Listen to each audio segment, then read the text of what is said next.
I'm good. How are you? I'm good. Welcome to Under Further Review, everybody. This is the show where two lushes get drunk on sports. Yeah, we're always drunk on sports. I'm Andrew. I'm Kata. And we are presented in part by Last Word on Sports. I don't remember if you said that, even if it was like half a second ago. I don't think I did. It's been a long week. It really has. And we've actually seen each other more this week than I think we've seen each other in a really long time. I just forgot to bring all the shit yesterday, okay? I know. That's why it feels like we've seen each other so many damn times, is because I forgot to bring all the audio equipment when we were going to record on Monday. It's Tuesday. Yep. Don't worry. The viewers, the live viewers know. I put it in the description. I'm such a disgrace. I'm such trash. No, it's okay. It's okay. We're going to be fine.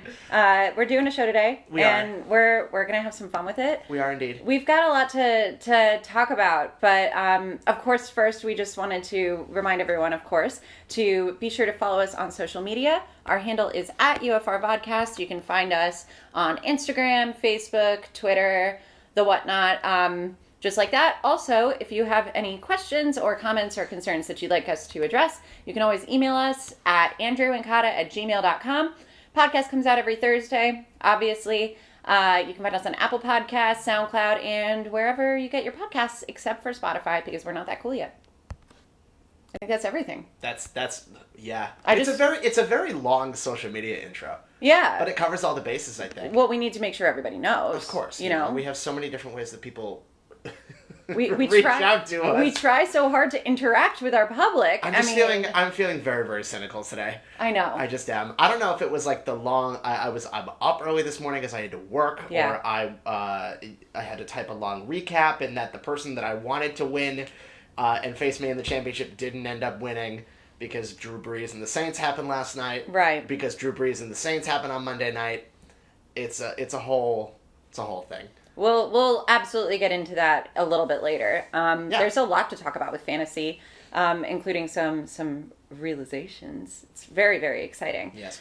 But you had something that you wanted to talk about in the first segment today. Yeah, and your mood is like not going to bode well for me here. I just I'm want very aware of I that. just want all the listeners to know that we have just written down on this run sheet for segment 1, Eli Manning. That's it. That's all it says. That's all it is. Yeah. That's all it says. And anytime I hear that name, with a tone that is taken seriously, I just throw up in my mouth a little bit. I just can't take it seriously at all. And so I'm really curious to hear about what you have to say. Look, it's firstly, why? Why are we doing this? All right, here's the thing. So, in the many years that I have been a football fan or a viewer, partaker in NFL culture, I have had Eli Manning as my franchise Giants quarterback.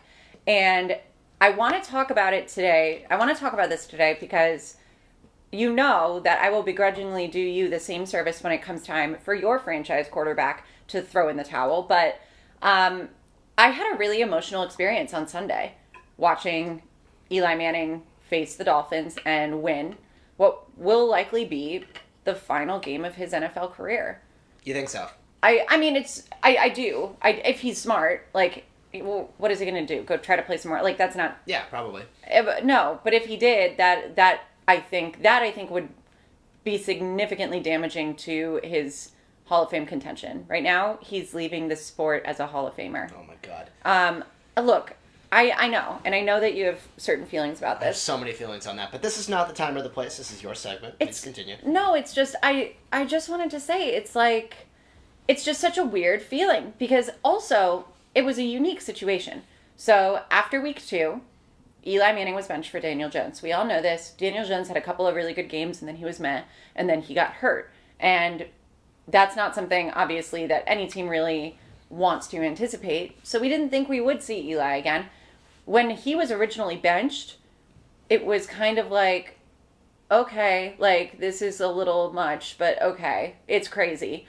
But here we are. And now that he's come back and played 2 really good games, almost winning against the Eagles this past week, and then last week against the Dolphins winning the game, it really, like, I'm having a serious reality check. And it's not something that I feel like I've ever emotionally experienced before. I was talking to Lauren Gambino, who is the host of HQ Sports. She and I were speaking for a piece that I'm doing, and she was talking to me about how she had a really hard time at, or with rather, Tony Romo's press conference when the Cowboys officially decided to pass the torch on to Dak. And it's because Tony Romo was her guy for so long. And I never really kind of understood what that was for myself personally until seeing these covers, these beautiful photos of Eli Manning walking off the field and hugging his 3 daughters and going to these press conferences and trying so hard to conceal so much emotion because he knows what is likely, and the strong likelihood is that he's done. And it's crazy. It's just, I'm really glad that he got the opportunity to come back and play and do well. But beyond that, it's just, I don't think I would have the same appreciation if he didn't, And it gave us a chance to look back at a really storied and successful career this week that I don't know. I'm sad. I'm really sad. Is that it? You good? I'm sure. For that one? Okay. Anyways. I go back and forth. I go back and forth with this. Just this idea of passing the torch. Because, no, I agree with you that I can't speak to whatever kind of emotional pain or whatever that you're going through because of this, because I have not experienced this for myself. I do not know a life without Tom Brady. Mm-hmm. Because I know Drew Bledsoe. I grew up, I became a football fan when I was 8 years old. Mm-hmm. And granted, it was due to the fact that the Patriots, were doing well and they made their first Super Bowl run. But, I knew who Drew Bledsoe was going into that. But Drew Bledsoe, for me, was never, the guy. He had no emotional attachment based on the fact that, he was just this guy and Tom Brady took over for him. And, oh, my God, look, it's, Tom Brady is this young 22-year-old kid leading the Patriots to the Super Bowl. And, Bledsoe came back during the AFC Championship game against the Steelers when Brady got hurt. And he came in and threw a couple touchdown passes, and it was like he was never left, and that was great. But then Brady returned, and they won the Super Bowl. I've never known a world without Tom Brady. He's been my guy since I was 8 years old, and that's a long time. That's 18 years. Mm-hmm. So I agree that I can't. That doesn't resonate with me, this feeling of impending loss. But also at the same time, I feel like I'm always bracing myself for the inevitable. I'm well aware that there is no Brady forever. That time is very close to ending within the next couple of years. Very much, it's there. I just don't. Maybe I'm just a heartless person, but I don't really understand how, sad we can get about these things when we know that they're going to happen. Look, I think I obviously, when it's time. When it's time, and it's time. So to that end, yes, I'm sad, but I guess more than sad is this feeling of gratitude, and particularly and I guarantee you, you're gonna have this story with Brady as well, because the thing is Eli Manning fought to be a Giant. He was drafted by the Chargers, and he didn't want to play for the Chargers. He fought to be a Giant, and there he has been loyally through tremendous victory and also really tough times and a lot of bad head coaches and a lot of player weakness, but he's stood around there. He wrote a storied career trajectory. He defied all odds to win 2 titles against one of the most legendary teams in the NFL. I just think that it's sad. Yes, but more than anything, it's just wow, it really is. It's a passing the torch in a way that symbolizes, particularly because of his victories. I consider both of those games to be victories in just the scheme of how the Giants have been this year. He's passing it off in a way that really just bookends a beautiful storied career. I agree with the whole bookend aspect of it, and I agree that it's difficult not to look back upon these last two games for Eli Manning, especially, his season as a whole, starting out the season as the starter, getting benched for a new hyped up rookie, to coming back for these last two games, weeks 14 and 15, to leaving.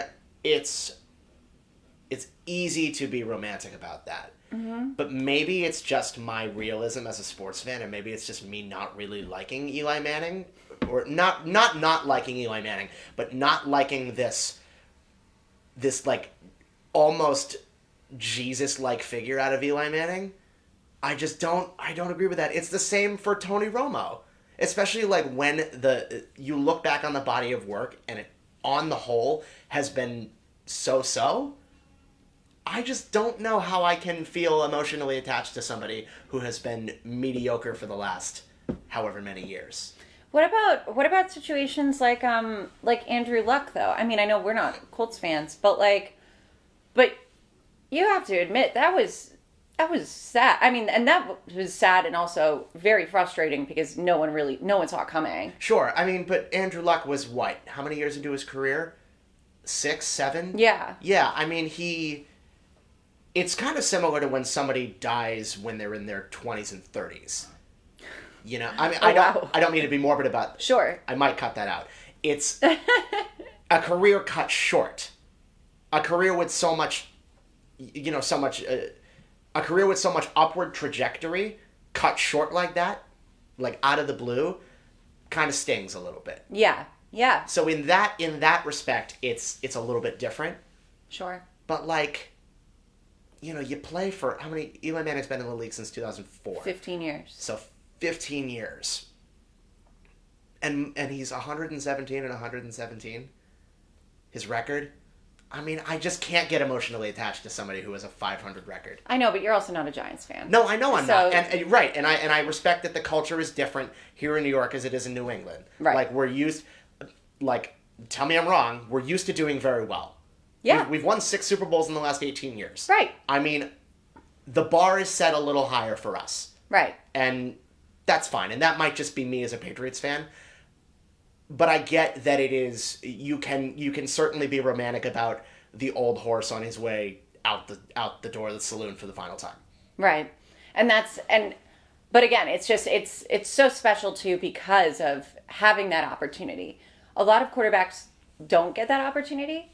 And like when they're done, they're done. They've been benched for the rookie or they're hurt one too many times and it's over. But having just that very romantic opportunity to pay tribute to this career, I think really is what did it for me. Because I don't think I would feel this way, or I mean, not at least to the heightened extent that I do, had Daniel Jones not gotten hurt and just continued to play the rest of the season.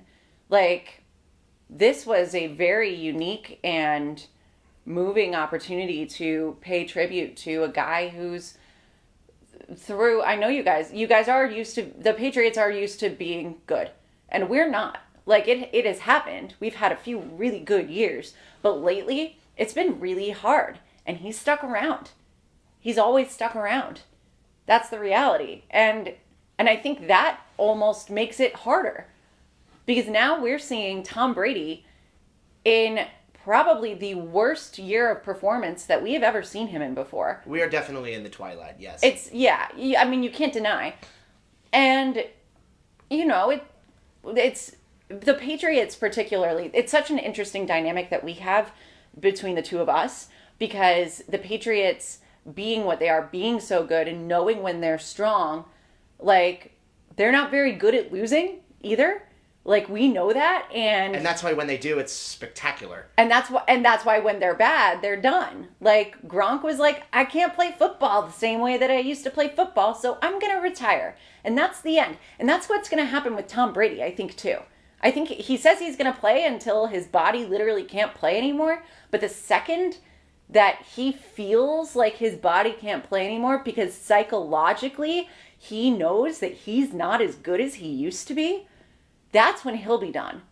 Manning, on the other hand, just stuck it the fuck out, And I think like, and that's why when obviously I know you're going to have similar emotions to what I'm having right now when Tom Brady is done, but it is still different. It's a very different situation.